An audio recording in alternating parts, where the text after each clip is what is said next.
So this is the type of shit that really bothers me because no one deserves to go through what this guy is going through because I've been there before and it's terrible.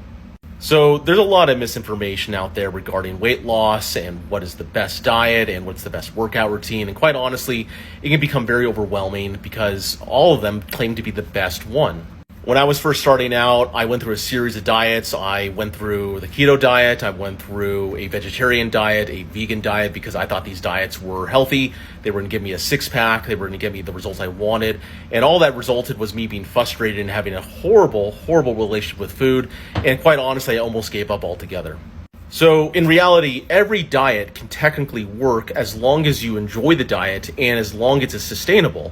And what I mean by sustainable is that you're not going to rip your hair out 3 weeks into it, 6 weeks into it, hell, even 2 years into it. A diet isn't supposed to be an ironclad approach to the way you eat, meaning that you can't go outside the protocol that your diet calls for. Rather, it's just there to give you suggestions as to what foods you can eat and just give you ideas. There is no issue combining certain diets together to ultimately make your own diet because, again, all foods are comprised of the three macronutrients: proteins, carbs, and fats. Additionally, mainstream fitness culture calls for eating less and exercising more, which, at the surface level makes sense, but if you were to just abide by that, it can be really discouraging because there is such thing as eating too little and exercising way too much, which is exactly what I did and is exactly what a lot of our clients do when they come to us. Also, with the weight scale, it did rule my life at one point because I was trying, again, to make that number go down.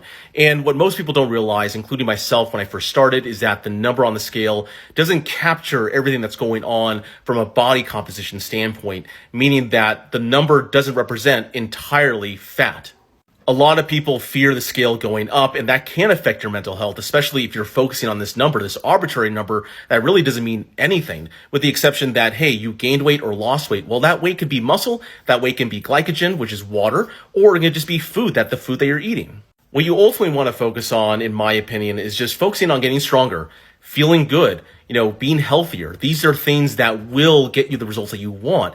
And understand that eating less, especially if you're trying to shrink yourself, is not always the answer. You may need to actually eat more. And yes, you will gain weight, but understand that weight is not going to be entirely fat. It is going to be muscle and glycogen and food as well, which will make your efforts in the gym much, much better. You'll enjoy life much, much better because you're not just trying to cram yourself into this dietary box that otherwise will drive you insane.